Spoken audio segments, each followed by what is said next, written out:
Hello and welcome to this special edition of the podcast. This show has actually been designed to be listened to outside in nature. So get your shoes on, grab a coat, close your laptop and pause this episode. And once you're outside in nature, press play and listen to the rest of the show.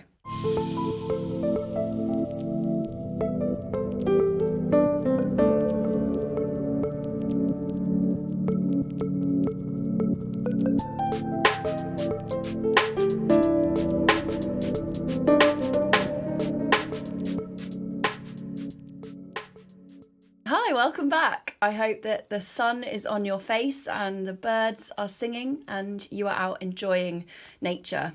And to really help us get into the mood, I have a really fantastic guest joining us on the show today. His name is Dan Burgess. He is an activist, a strategist, a writer, a podcaster, and a fantastic human being. And Dan is going to speak with us about how we can make the most of this walk through the natural world as we unwind from humanity and start to connect with something a little bit more natural and a little bit more important.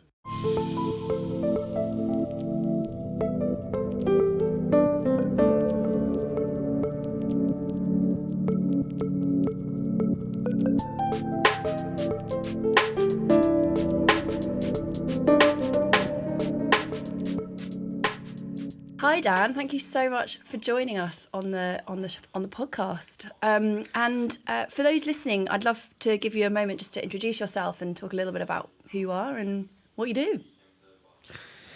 Thanks for having me. It's nice to be here. So I'm Dan Burgess. I've got to try and do a little short piece now, isn't it? Because I can get a bit rambly. I guess I do a few different things, but I guess what the edge of my work really is trying to help us maybe reconnect, re-engage, maybe just discover actually our sort of relationships with what I would call the more than human world, this kind of living world around us, and how do we sort of how do we find our ways back into that, and what does that mean for our work, for our the work we're doing out in the world? How do we sort of lean into a lot of these big issues, which feel sort of terrifying half the time, but actually there's something more beautiful that's sitting beneath all of this, which is a sort of a rediscovery of what it means to be human and to be part of a much bigger web of life. Because ultimately I think that's what's causing a lot of these issues, is this disconnection, this kind of story of separation, if you like, that we've sort of built these extraordinary things over the years, these extraordinary kind of human civilization, but we've kind of done it sort of on top of or sort of separate from the living world. And so that's really the edge of my work, is trying to help people, companies, organizations, all kinds of folks really sort of explore that reconnection and what that might mean for themselves and for their work in the world. That would be a sort of a way maybe of explaining that.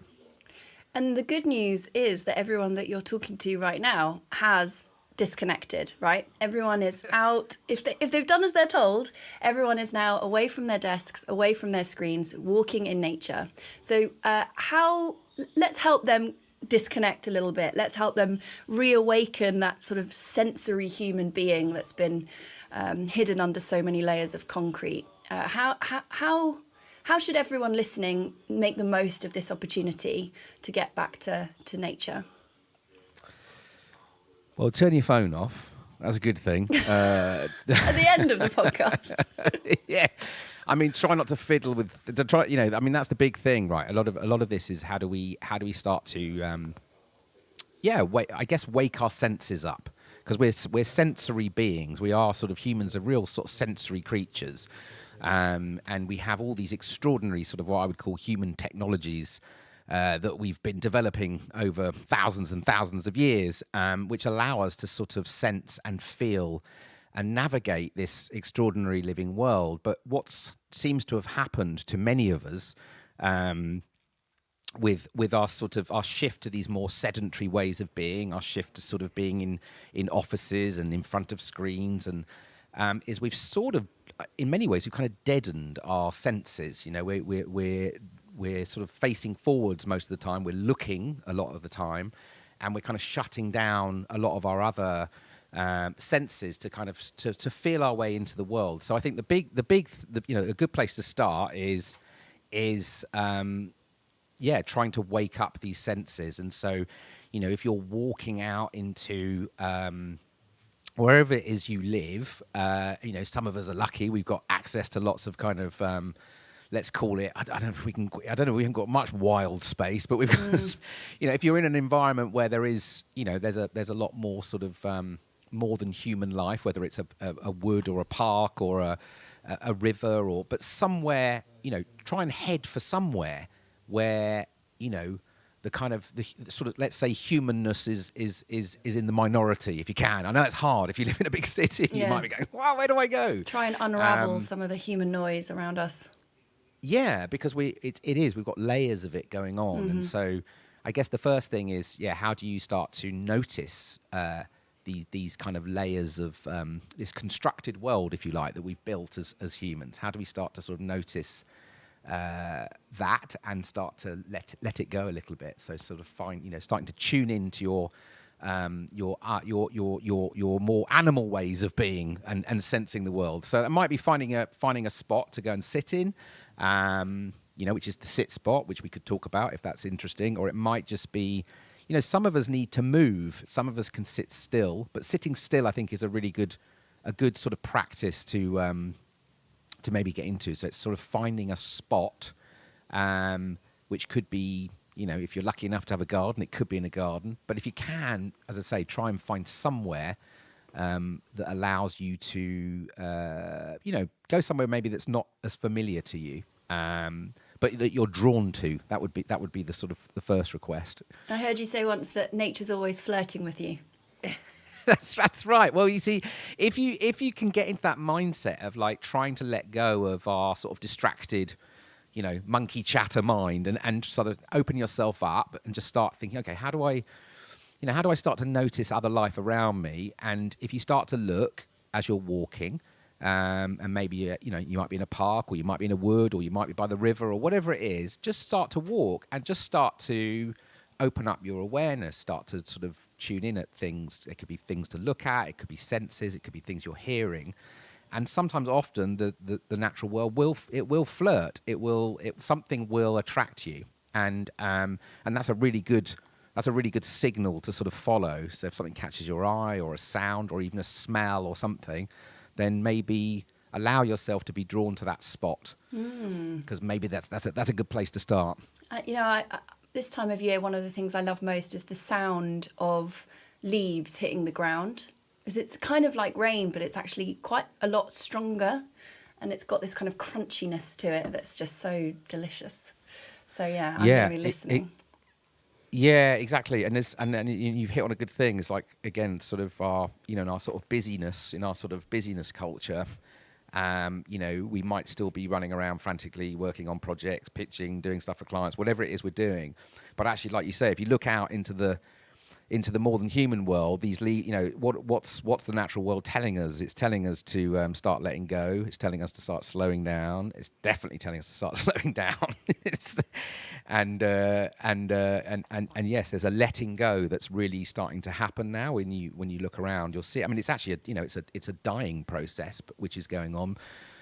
There's a letting go of life, and a recognition that we've put a lot of energy. A lot of energy has been used, and now it's time to sort of slow down and let go of that, and start to maybe go inward a little bit over these coming months. This will be a time of reflection, and maybe just sort of working a little bit more from the inside now, and reflecting on the year that's been. And this if you're lucky enough to have clients that will let you do that. or bosses. I love the idea that you'd email a client saying, I will get back to you with that next week. I'm actually in my sit spot right now. Yeah, exactly. I'm just composting with the leaves at the moment, so I'll get back to you in 2022. And I've got to be honest, as someone that is inherently lazy, the concept of just sitting has quite a strong appeal. You've talked a little bit there about the practice of the sit spot, but I would love to hear you just instruct some of the people that are listening today, if they'd like to integrate that practice into their lives or give it a go for the first time. What are some things they need to? How do you do it? Yeah, so it's like the a very, very simple practice, but it's incredibly powerful if you create a habit around it. And so, as I said before, it's find a spot that's easy for you to access. Could be local to where you work, or it could be around your home, but somewhere that you're drawn to going to. And then it is just finding a spot to sit in. And again, some people will take a waterproof to sit on, or some people take like you can get these little waterproof cushions. There's all kinds of things you can do to make yourself comfortable if you're not, if you find the idea of sitting on the ground a bit weird, but I would go for it. And the point is to find a spot you're drawn to, and then just to sit quietly. Again, no phone, no distractions, don't journal, do nothing. It's all about just letting go of all these other things that we tend to do to just sort of distract us, and just sit. And you might start with, I don't know, 15 minutes, let's say, okay, or 30 minutes if you're up for it. But 15 minutes is still a good sesh. But half an hour. The longer you go for, the more you will benefit from the process, because the more will start to happen, more things will unravel. But it's finding a spot, and it's just sitting quietly, and it's just trying to tune in to your other senses, what you're smelling, what you're hearing, what you're seeing. And there's many dimensions of a sit spot. In many ways, you're going to start noticing that there is other life going on. This tiny little microcosm of the earth that you're going to plant yourself in. You're going to start to see that there's a whole system of life and relationships and things that are happening there. And some of that you might see it, some of it you might start to feel it. But also what it's going to do over time is you're going to start to realize that there's things going on inside you that are also being reflected from outside. So there's this relationship between the inner and the outer, which sounds a bit out there, but you have to go with the process. If you think about it, if we go back again, we think of our evolution as a species, we've always had a relationship, a deeper relationship with things that aren't just human. It's actually very, very recent times, if you think about our evolutionary time, that we've become very, very human focused. We've sort of forgotten about all this other life. So a sit spot is, try and go regularly, at least once a week. Do it a couple of times if you can. Go back to the same spot, because over time you'll start to notice how life works in cycles, how things change in seasons, and so you start to sort of tune into these patterns and cycles that are going on in the modern human world that aren't about quarterly reports and always on speed and continuous growth. They actually are. They're moving in different cycles, and just that practice. Things will start to happen. You'll notice things about yourself. You might notice things that are coming up for you, like emotions that you have or fears that you have, or it's a great way. Things start to be mirrored, basically. So you're not only noticing other things out there, but you're starting to notice things about yourself. Maybe things that you're carrying, or maybe barriers that you're working with, or whatever. So it's a beautiful process, and it's free, and you don't need any apps or any technology. And if you try it for a month as a habit, guaranteed it will have impacts that you'll notice very clearly. The thing I love is the idea that it's the same spot, but every time you return to it, you'll be different, and then you'll also see as you say, the seasons and the cycles, and just start to connect with the rhythm that we have oppressed with all of our buildings and concrete and society. So I think it's a beautiful, beautiful thing. And it's also no bad thing to be reminded how small we are when you start to see all the other life going on, and you just sit in your tiny little piece of the world that you've chosen as your sit spot. You realise how little you are, and that's really important to realise.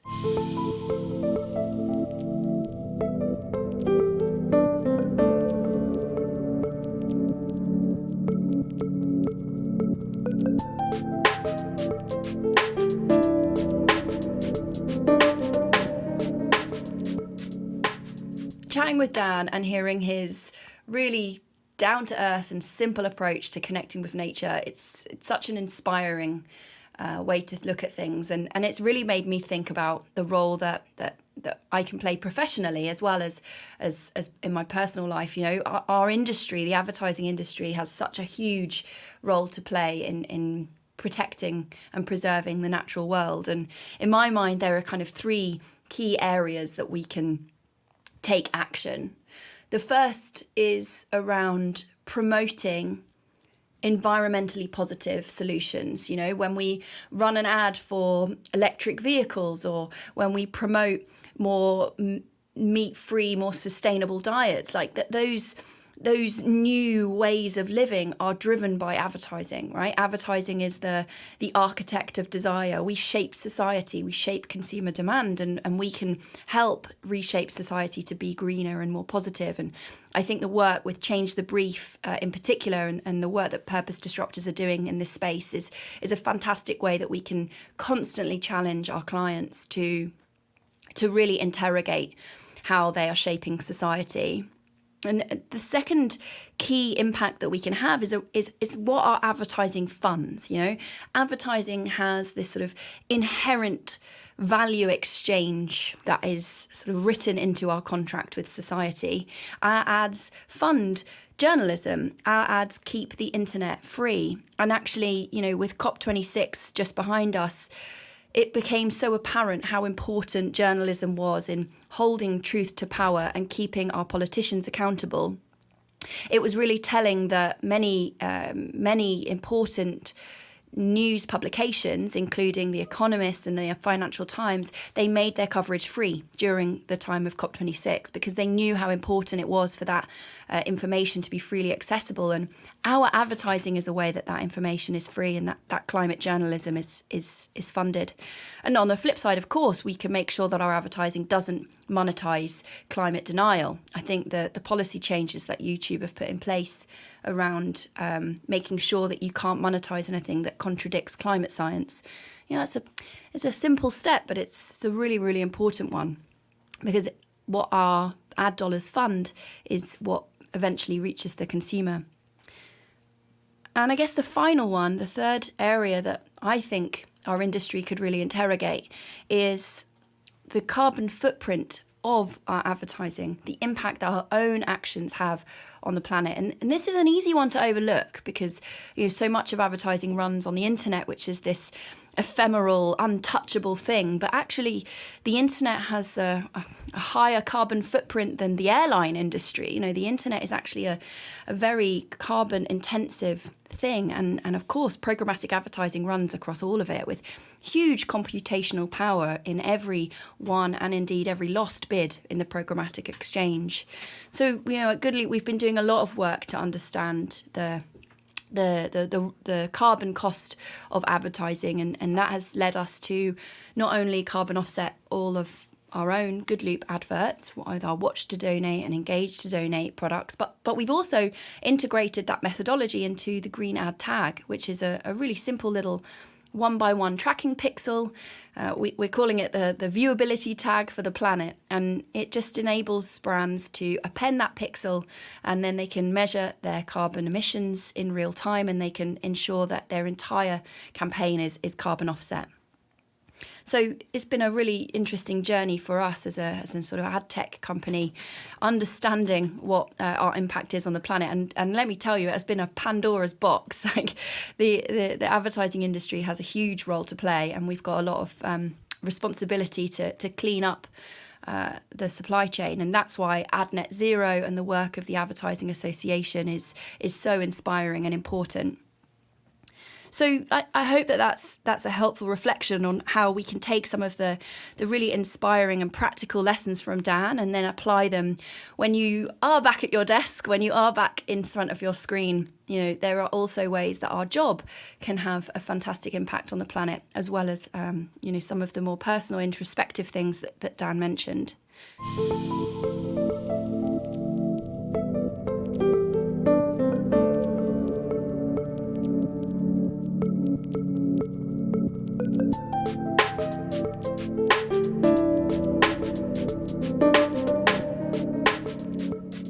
So Dan, as a thank you for joining us on the show today, we're going to make a donation to a sustainable charity. Which cause have you picked to support, and why? There's one called Black to Nature, which is a charity in the based in Bristol that are supporting kids from really marginalised communities, basically helping them develop a connection with the natural world.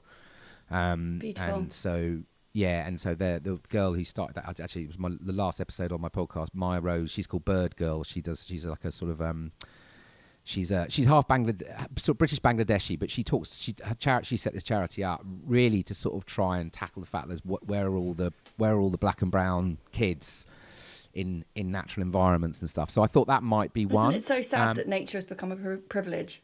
Do you know what I mean? Exactly. So I think that's the one. But I was just, because I do a lot of surfing and work with water as well. There's another guy that I met recently, or a year ago, who had been setting up this chat again to get inner city kids out into the waves. And so I was just trying to figure out whether he'd actually set that charity up or whether it was just still an idea. So can I just pop you a mail like tomorrow or something with Of course. Is that all right? You could always do a 50-50.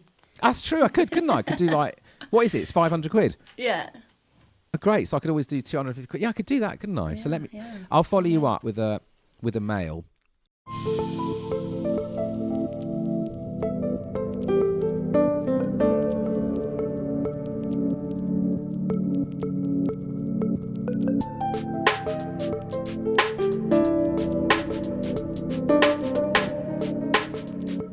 If people want to hear more of your dulcet tones talking reassuringly about nature, what is your show? You mentioned you have a podcast. Yeah, so it's the Spaceship Earth podcast, which has been going since, well, I think 2018. Yeah, that's got about 60 odd episodes. But yeah, I mean, it's on all platforms, and it's got, I mean, there's lots of people, there's lots of folks from activists, writers, businesses. I mean, there's all kinds of people. Awesome. But exploring this, yeah, it was always this underlying sort of exploration of our relationship to the more than human. But there's quite some good stuff on there. I've done a couple of addy things as well. I did like back in the Extinction Rebellion days. I did a one very much. Do you remember when the ad industry got that challenge from the? Do you remember that one? Yeah. Of course. So I did an episode around that, and there's a few folks from the sort of creative sector that have been, that are sort of more, have gone and then been a bit renegade. But it's pretty diverse. There's a lot. It's quite interesting for me actually, because the podcast now is getting lots of interest, because I've just been rambling along in my shed for. So it seems like the stuff on the edges is becoming more interesting. But I'm actually in reboot mode at the moment, so I'm just planning a whole new sort of reboot and new season, and nice. Because just been sort of quietly doing its thing, but it's yeah, all right, that'd be great.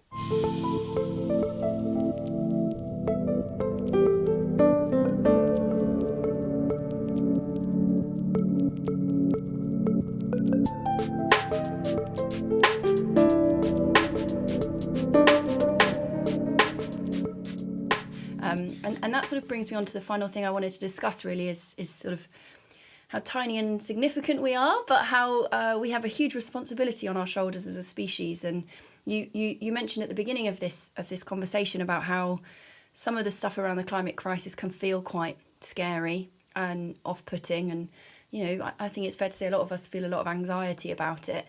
How do you stay positive, and how do you inject a sense of action into what you do in your life, and how can everyone listening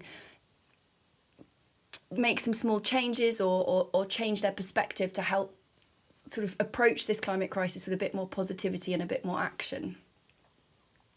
Yeah, it's a good question.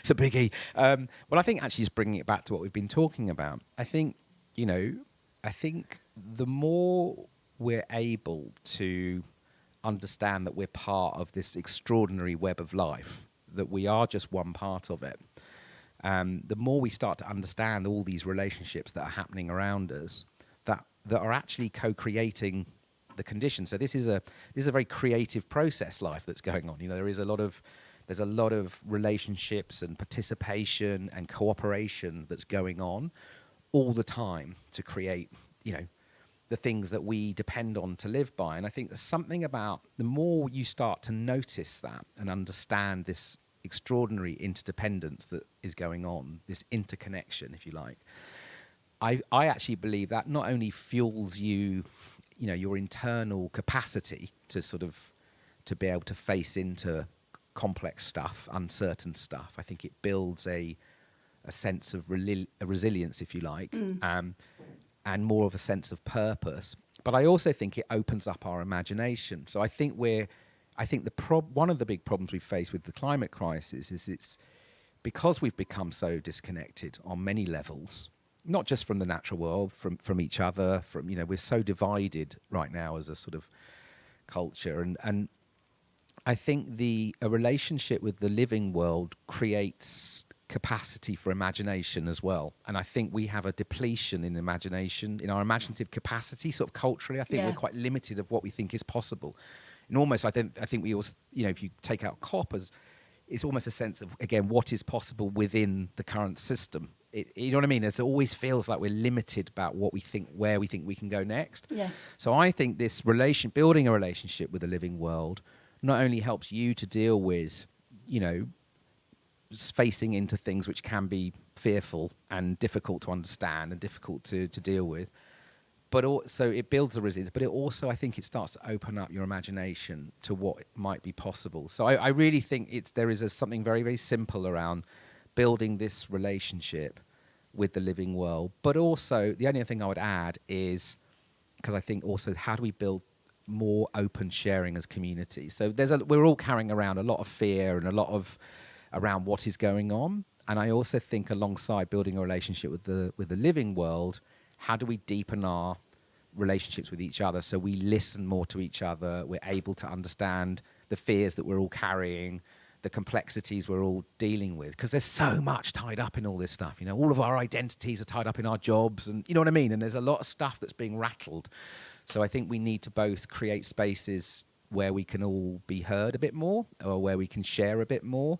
Because it is a cycle. The more you build your relationship with the living world, the more you start to confront some of these questions about your own story. Mm-hmm. But we need to be able to share that as well. So I don't know if that makes sense, but there's something about building a relationship with the natural world, but at the same time, how do we create spaces within these work systems and cultures and organizations where we can actually, you know, share our vulnerabilities more and create, because I think once you start to get to the bottom of the fear, then you can start to come back up and think, you know, well, what is possible? What will this new world look like? I don't know if that makes sense, but there's something in these relationships. It does. I think, you know, what I'm hearing is, like, by connecting with nature and understanding some of the more primal and simple things about our world, it like strips back so much of the systemic constraints that we've put on things like consumerism, and I have to have an income because I have to buy stuff, and I have to have this, and I have to be like this, and this is how I define myself, and all of this crap that we've layered on top of our existence that's entirely man-made. But unless you escape the man-made, you can't really notice what is and isn't natural. So I completely get what you're saying. I hope I do, but I mean, it's a beautiful sentiment. Yeah, I mean, I've witnessed this. I've been running these peer learning sessions in the last few months, and again, just seeing how quickly people can start, once the trust is there between them, how quickly we can actually start to break through some of these fears that we're carrying. You know. Yeah. So yeah. Anyway, it's good. Fabulous. Get outside. And let's talk to each other as well a lot more.